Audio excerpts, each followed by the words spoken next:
In 2002, I moved into a charming yet antiquated apartment that had weathered over a century of existence.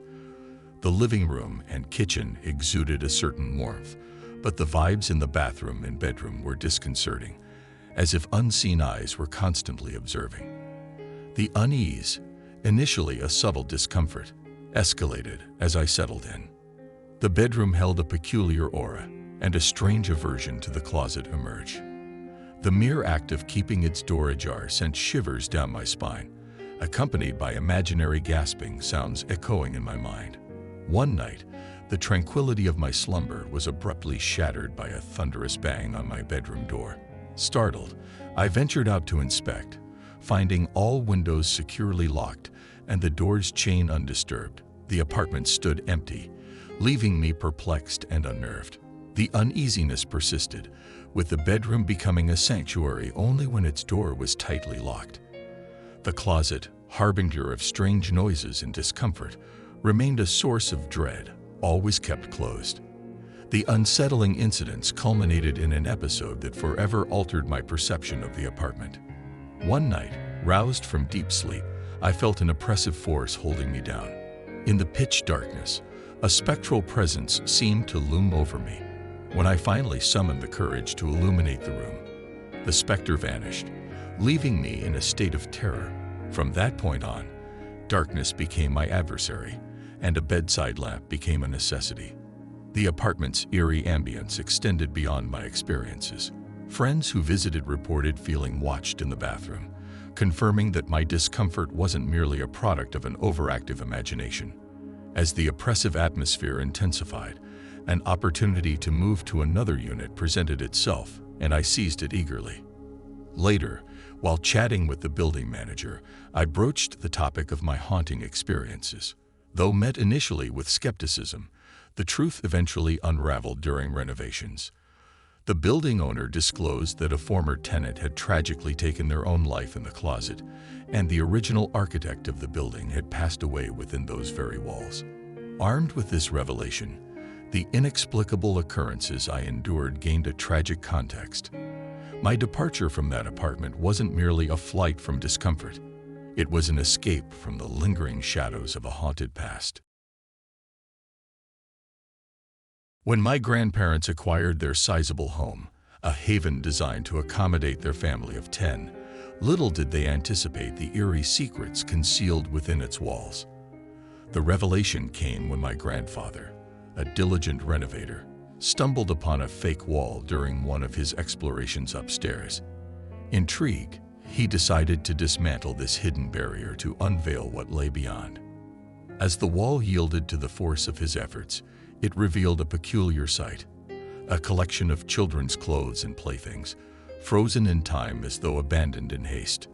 The uncanny discovery, an enigma in itself, set the stage for a series of unsettling occurrences that would haunt the house for generations. My mother, a witness to the inexplicable, recounted tales of sitting in her room, enveloped by an ominous atmosphere. She spoke of unseen forces that circled the walls, the sound akin to wallpaper being torn away, creating an unsettling symphony that echoed through the confines of the room. When she eventually moved away, her sister, my aunt, stepped into the same room, only to confront a realm where the boundaries between the living and the residual echoes of the past blurred. Mornings brought surreal surprises as my aunt would wake to find pictures she had carefully hung the night before now resting on her chest, defying the laws of gravity. It was as though an unseen presence, dissatisfied with the room's arrangement, sought to make its ethereal mark on the physical realm. The spectral narrative transcended generations as my cousins, too, became entwined in the spectral tapestry of the house. The night held its secrets, and the creaking footsteps ascending the stairs became an unsettling nocturnal refrain. The chilling ritual would reach its zenith just beyond their bedroom doors, where an unseen visitor would pause, casting an otherworldly shadow in the dead of night.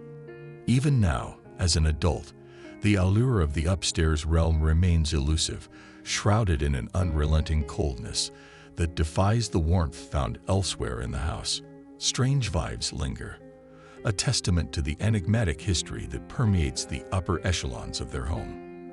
Nightmares, mirroring the chilling reality of the house, continue to visit me, drawing me into unsettling dreams that unfold in the very spaces where the past and present converge.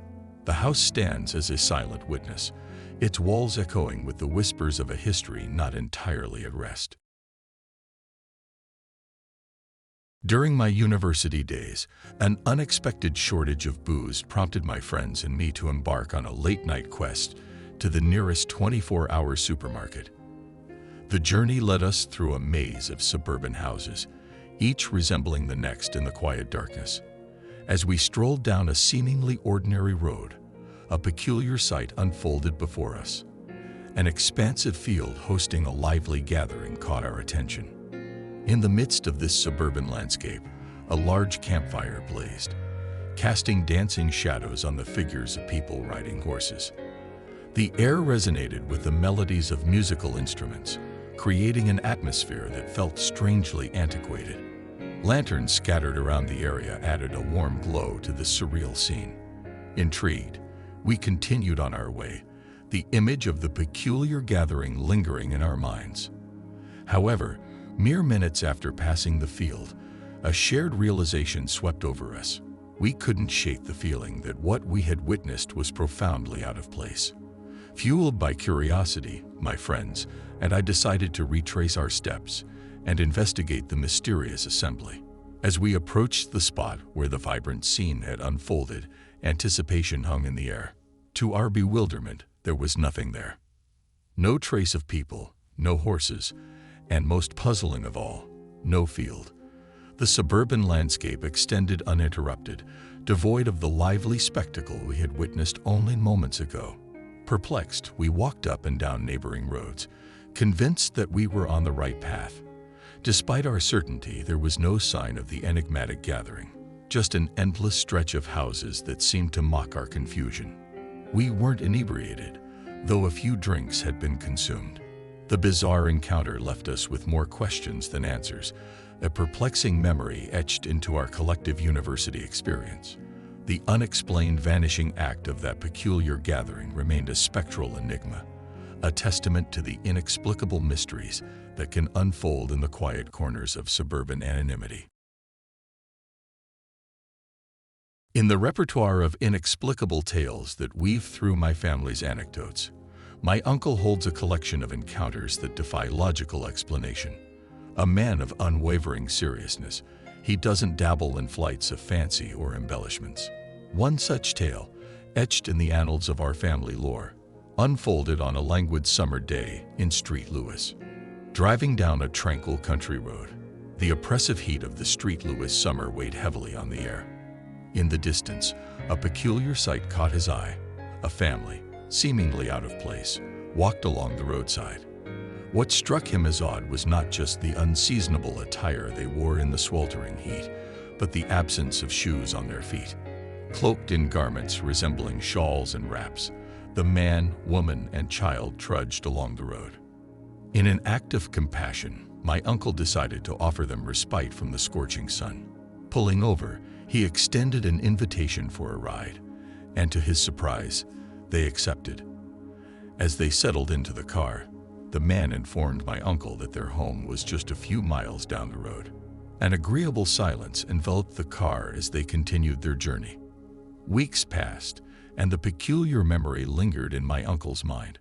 On a subsequent drive with my aunt, he pointed out the spot where he had dropped off the enigmatic family. Yet, as they approached the supposed location of the house, an unsettling revelation emerged. There was nothing there. No cottage, no dwelling of any kind. Only the quiet expanse of grass and a roadside ditch. The perplexing disappearance of the house defied all reason and left an indelible mark on my uncle's consciousness. Skepticism, a constant companion in matters of the supernatural, wavered in the face of his unwavering sincerity. The inexplicable episode remained a testament to the mysterious threads that weave through the fabric of our mundane reality, challenging the boundaries of what we deem possible.